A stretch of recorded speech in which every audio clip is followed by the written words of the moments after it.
Doctor Sudhir, एक दो चीजें जरा बताइए। आप उस स्टेट से आते हैं जहां पे बिल्कुल परफेक्टली एक एक चुनी हुई सरकार को, कांग्रेस की कमलनाथ सरकार को ऑपरेशन कमल सक्सेसफुली किया गया था, गिराया गया। आ, मैं थोड़ा दो चीजें समझ लूं। ये झारखंड एक मामले में और है कि हिंदी भाषी क्षेत्र का अकेला ऐसा स्टेट जहां पे गठबंधन परफेक्ट है। 4.5 साल पहले या 5 साल पहले जब कांग्रेस और जेएमएम साथ आए तो बिल्कुल क्लैरिटी के साथ आए थे, और आरजेडी, माफ कीजिएगा, ये तीनों लोग साथ आए कि भाई लोकसभा में कांग्रेस ज्यादा सीट लड़ेगी, विधानसभा में जेएमएम ज्यादा सीट लड़ेगी, कोई हील हवाली नहीं, उसी तरह से सीटें लड़ी गई, उसी तरह से साथ रहे। और वो अलग बात है कि 2019 में दोनों की एक एक सीट आई, लेकिन गठबंधन में कहीं कोई दिक्कत नहीं आई। 2 साल पहले अगर आपको याद हो, इनको फिर से एक बार जहाज से हटा के हेमंत सोरेन को हटाया गया था। कांग्रेस के 3 एमएलए को इन्होंने कलकत्ता में ट्रैप करके कहा था कि ये पैसा कैसे कैसे उनकी गाड़ी से रखवाया गया था, ये सबको याद है। एक तो मैं आपसे इस पे भी समझना चाह रहा हूं कि क्या झारखंड मुक्ति मोर्चा या झारखंड विपक्षी गठबंधन का एक आइडियल स्टेट है? नंबर एक, क्योंकि वो फिर से रिपीट करने जा रहा है। इस बार इनसे यही कहा जा रहा था, इनसे ये नहीं कहा जा रहा था कि आप बीजेपी में आ जाइए, इनसे कहा जा रहा था आप कांग्रेस का गठबंधन छोड़ दिया, अकेले लड़ जाइए। वो सिर्फ ये कह रहे थे, जो मायावती जी से कहा गया है कि आप हमारे साथ मत आइए, आप अकेले लड़ जाइए, इतनी डिमांड है। यही डिमांड सोरेन से भी थी। तो इस पे जरा मैं आपसे एक ये पूछ लूं, आपको लगता है गठबंधन परफेक्ट और कहीं कोई दिक्कत नहीं, और ये एक ऐसा मॉडल है जो बाकी जगह भी, जहां पे भी इंडिया गठबंधन को लड़ना है, उसको रिप्लिकेट किया जा सकता है? और जो एक बात अरुण जी ने कही, युवा नेतृत्व जो है वो इस समय ज्यादा परवान चढ़ा है, वो ज्यादा डट के खड़ा हुआ है मोदी जी के साथ। डॉक्टर सुधीर जी, देखिए आनंद वर्धन जी, झारखंड मुक्ति मोर्चे की स्थापना 4 फरवरी 1973 को हुई थी। इस तरह से मोटे तौर पे 25 साल झारखंड मुक्ति मोर्चे की स्थापना को हो गए हैं, और झारखंड राज्य को बने भी लगभग 18 साल हुए हैं। तो इस पूरे दौर में आप देखिए कि झारखंड मुक्ति मोर्चे का पूरा इतिहास जो है जद्दोजहद का, संघर्ष का और दमन और उत्पीड़न को झेलने का तथा षड्यंत्रों का सामना करते हुए गुजरा है। शिबू सोरेन, जिसको कि हम लोग गुरुजी के नाम से जानते हैं, और झारखंड में जिनको आदिवासियों के बीच बड़ा सम्मान प्राप्त है, हेमंत सोरेन और हेमंत बिस्व शर्मा, दोनों के डीएनए में बहुत मूलभूत अंतर है। और हेमंत सोरेन ने जिस दृढ़ता का परिचय दिया है, मैं कहूंगा कि आपने जो शिबू सोरेन या उनके पितामह का नाम दिया शिबू हेमंत सोरेन के, तो उनका डीएनए बिल्कुल सर्वथा भिन्न है। वो आदिवासी अस्मिता, दृढ़ता, संकल्प और जिजीविषा को व्यक्त करता है।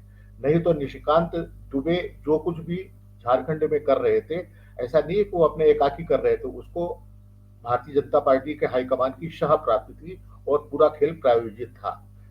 राज्यपाल का आचरण हमने केरल में भी देखा है, तमिलनाडु में भी देखा है, महाराष्ट्र में भी देखा है, मध्य प्रदेश में भी देखा है, तमाम राज्यों में एक करके हम लोग देख रहे हैं। तो छत्तीसगढ़ के मुख्यमंत्री, भूतपूर्व मुख्यमंत्री भूपेश बघेल कहते थे कि हमको 90 उम्मीदवारों का सामना नहीं करना है बीजेपी के, बल्कि हमको 93 उम्मीदवारों का सामना करना है। उसमें ईडी भी है, सीबीआई भी है, इनकम टैक्स भी है, और मुझे लगता है कि इसमें एक और गोदी मीडिया का नाम भी जोड़ लेना चाहिए, जो कि इस वक्त बहुत शक्तिशाली है और जिसकी पैठ जो है तमाम ड्राइंग रूम तक है। तो हर राज्य में सीटों के हिसाब से इन 4 एजेंसियों से, 4 संगठनों से भी हर उस पार्टी को गुजरना पड़ रहा है, नेताओं को गुजरना पड़ रहा है, तो कहीं ना कहीं भारतीय जनता पार्टी के वर्चस्व और उसकी सत्ता को चुनौती दे रहे हैं। डॉक्टर राय साहब ने अभी फासिज्म की बात कही, तो मुझे लगता है कि भारतीय जनता पार्टी और आरएसएस का पिछले लगभग 10 वर्षों में जो भी आचरण है, वो बार बार इस बात की पुष्टि करता है कि भारतीय जनता पार्टी की सरकारों का, डबल इंजन सरकारों का और केंद्र सरकारों का आचरण निर्लज्जता की हदों को कभी का पार कर चुका है।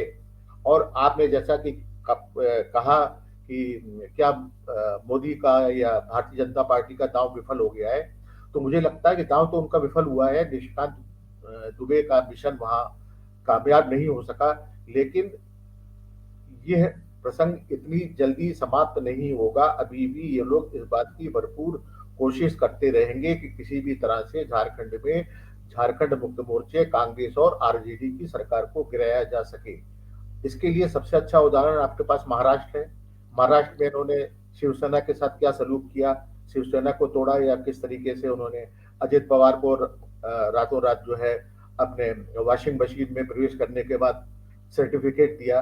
तो ये कोशिश अभी भी झारखंड में चलेगी। और झारखंड वैसे भी बहुत अस्थिर राज्य है। वहां पर 18-20 साल में आप देखिए कितने मुख्यमंत्री हुए, मुख्यमंत्रियों की संख्या दहाई में गई है वहां पर। शिबू सोरेन जैसा आदमी 5 बार मुख्यमंत्री बना, लेकिन कभी भी छमाही पूरी नहीं कर सका। उसको इतने षड्यंत्रों का सामना करना पड़ा कि एक बार तो वो सिर्फ 10 दिन तक मुख्यमंत्री रहे।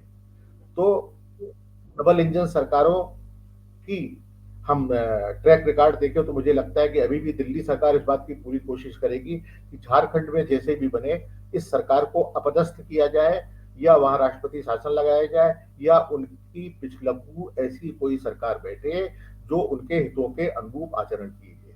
भारत जोड़ो न्याय यात्रा का इसके पीछे हाथ है, आगामी मई में होने वाले लोकसभा चुनाव का इसके पीछे हाथ है, और सबसे बढ़कर इसके पीछे इनकी जो एकाधिकारवादी और वर्चस्ववादी राजनीति है उसका हाथ है। और मुझे लगता है कि आने वाले समय में झारखंड को और भी अधिक भीतरघात का, षड्यंत्रों का, दुरभिसंधियों का, सारी चीजों का सामना करना पड़ेगा।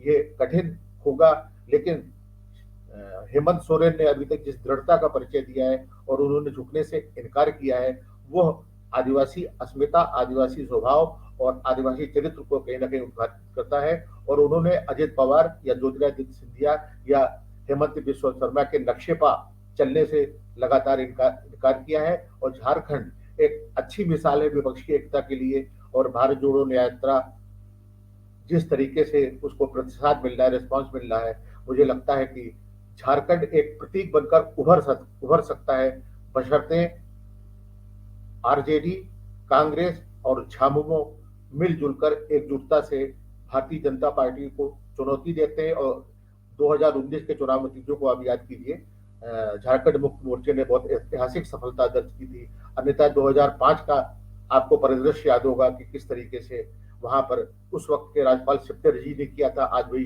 काम वहां के राज्यपाल बिल्कुल विलोम परिदृश्य में कर रहे हैं। लेकिन झारखंड एक मिसाल है जो केंद्र सरकार की नीयत, उनकी मंशा और उनकी बदनीयत को उजागर करता है। और यह चक्र आगे भी मुझे लगता है चलता रहेगा। अभी दिल्ली में केजरीवाल पे जिस तरह से संकट के बादल मंडरा रहे हैं और उन्होंने 5 संबंध ठुकरा दिए हैं, और जिस तरह से चंडीगढ़ के मेयर के चुनाव में जो कुछ हुआ है, तो वह भारतीय जनता पार्टी के चरित्र को उद्घाटित करता है। फासिज्म और निर्लज्जता और बेहयाई की हद तक फासिज्म क्या होता है, ये हम लोग आज देख रहे हैं। डॉक्टर सुधीर, आपसे अंतिम एक बात आपसे पूछ के इसको खत्म करूंगा। ये एक बात देश के लोगों को भी समझाना जरूरी है, हमारी आपकी जिम्मेदारी, कि जो इलेक्टोरल बॉन्ड थे ना, जितना ज्यादा घपला इस देश के साथ किया गया है, उसकी एक लंबी स्टोरी है, वो सब जगह गूगल कर लीजिए, मिल जाएगी। एक ऐसा बॉन्ड जो सीधे सीधे पार्टी से, इसका मतलब था उसको फाइनेंस बिल बना के इस देश में हेरा फेरी के बराबर है। फाइनेंस बिल इसलिए बनाया गया कि वो राज्यसभा में ना जाए, लोकसभा में ही पास करके उसको एक्ट का वो दे दो।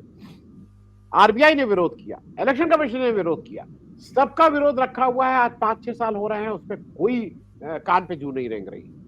मेरा एक बेसिक सवाल आपसे यह है कि आपको क्या नहीं लगता है कि अब समय आ गया है, 75 साल आजादी के हो गए हैं, we need a relook on institutions of governor. और ये जो न्यायपालिका को हम लोग कहते हैं कि भाई इसका लोकतंत्र का तीसरा खंबा, सबसे मजबूत खंबा, उसकी भी फंक्शनिंग को एक बार, क्योंकि जिस तरह से वो फंक्शन कर रही है वो तो पार्ट एंड पार्सल हो गई है ऑफ द रूलिंग पार्टी। इस पे भी एक समय आ गया है कि कुछ बात होनी चाहिए। डॉक्टर सुधीर जी, आनंदवर्धन जी, बिल्कुल निश्चित इस पे बात होनी चाहिए। और लोकतंत्र में जो आप 4 खंभों की या 4 स्तंभों की बात करते हैं, तो न्यायपालिका या जुडिशरी हमारा एक बहुत ताकतवर या बहुत विश्वसनीय रिजॉर्ट रहा है, लेकिन पिछले कुछ वर्षों में जिस तरह से उसका आचरण रहा है, तो मुझे लगता है कि अब इस पर पुनर्विचार की जरूरत है। और लोकतंत्र में उसके बाद भी न्यायपालिका, कार्यपालिका, विधायिका के बाद अंततः लोक यानी पब्लिक ही हमारा अंतिम आश्रय है, वही हमारी उम्मीद है। जैसा कि हमारे पूर्व वक्ताओं ने कहा कि मुझे लगता है कि हेमंत सोरेन को इंडिया गठबंधन को आदिवासी अस्मिता के प्रतीक के तौर पर प्रचारित करना चाहिए। समस्त भारत में, सिर्फ आदिवासी क्षेत्रों में नहीं, बल्कि समस्त भारत में आदिवासी अस्मिता के प्रतीक के तौर पर हेमंत सोरेन को प्रचारित किया जाना बहुत जरूरी है। और उन्होंने दिखा दिया है कि उनका डीएनए कैसा है। और जहां तक गठबंधन के INDIA की बात है, तो उसमें मुझे लगता है कि कांग्रेस को अपने बड़ा भाई या अभिभावक या एल्डर ब्रदर होने के नाते उदारता, संयम, शालीनता और गरिमा का परिचय देना होगा। मुझे नहीं लगता कि कांग्रेस ने भाषा के बजाय अभी तक भदेश का सहारा लिया है। भाषा में भदेश अगर देखना है तो भारतीय जनता पार्टी के नेताओं में आप बहुत आराम से देख सकते हैं। और आदिवासी, दलित, मुस्लिम ही आज की तारीख में भारतीय जनता पार्टी के, कहना चाहिए, अधिनायकवाद के खिलाफ लड़ाई के सर्वाधिक महत्वपूर्ण केंद्र बिंदु हैं। अगर आदिवासियों की बात करें तो मैं आदिवासी बहुल बस्तर की बात करूंगा, जहां 1857 के स्वतंत्रता संग्राम से लगभग 60-62 वर्ष पूर्व सन 1795 में अंग्रेजों के खिलाफ लड़ाई का सिलसिला शुरू होता है। 1795 से लेकर लगातार 1910 के भूमकाल तक एक आबाद सिलसिला 10 विद्रोह होते हैं आदिवासियों के। तो आदिवासी समाज को अगर आप जागृत करके कि आदिवासी प्रतिनिधि के साथ, आदिवासी अस्मिता के प्रतीक के साथ अन्याय हो रहा है, दमन हो रहा है, अगर इस लड़ाई को आदिवासी अंचलों में ले जाएंगे, तो मुझे लगता है कि भारतीय जनता पार्टी और डबल इंजन सरकारों के लिए वो एक खतरे की घंटी होगा। और उसमें कहीं ना कहीं ना उम्मीदी में उम्मीद का जो चराग है वो वहीं पर टिमटिमा रहा है। हमें उसमें और अधिक स्नेह, जिसको बोलते हैं तेल डालने की जरूरत है। इनके पास राम रसायन, हैट्रेड स्पीच, विभेद, सांप्रदायिक आधार पर विभाजन के अलावा इसके पास और कोई चीज नहीं है जिसके आधार पर ये इस देश में सन 2047 तक राज करने की बातें करते हैं। लेकिन 2047 तो अभी 25 वर्ष दूर है। लेकिन अगर 2024 में भी भारतीय जनता पार्टी की सरकार बनती है, तो आप ये मान के चलिए कि संविधान, लोकतांत्रिक संगठन और सामाजिक एकता, सद्भाव, अखंडता, एकता, सारी चीजें कहीं ना कहीं सब पर खतरे के बादल मंडराएंगे। जो मणिपुर में हो रहा है, जो अन्यत्र हो रहा है, वो कहीं भी हो सकता है और हमें उसके लिए तैयार रहना चाहिए। कोई भी दुख मनुष्य के साहस से बड़ा नहीं है। हारा है वही जो लड़ा नहीं है। तो लड़ाई के अलावा और कोई विकल्प नहीं है, हमें उसी में यकीन रखना चाहिए। आनंद वर्धन जी। जी, बहुत बहुत धन्यवाद डॉक्टर साहब। मैं चलते चलते बहुत संक्षेप में आधे मिनट में आपसे प्रश्न पूछ लूं। मध्य प्रदेश में आप कोई चांस देख रहे हैं इंडिया गठबंधन का कि फिर वही 29 में 28 सीट बीजेपी की होने जा रही है? बहुत संक्षेप में। लेकिन मैं एक लाइन में जवाब दूंगा। मैंने कहा था, उम्मीद कभी भी छोड़ना नहीं चाहिए। अगर आप हारे हुए मन से लड़ाई लड़ेंगे तो आप लड़ाई कभी जीत नहीं सकेंगे। मध्य प्रदेश में सीधा सीधा ध्रुवीकरण है। यहाँ तीसरे दल बहुत ज्यादा महत्वपूर्ण नहीं है। अगर कांग्रेस चयन में नए चेहरों को तरजीह देती है और एकजुट होकर चुनाव लड़ती है, तो ऐसा कतई नहीं होगा कि 28 और 1 के अनुपात में हार जीत हो। वो लगभग बराबर बराबर की स्तर पर भी जा सकती है। आनंद वर्धन।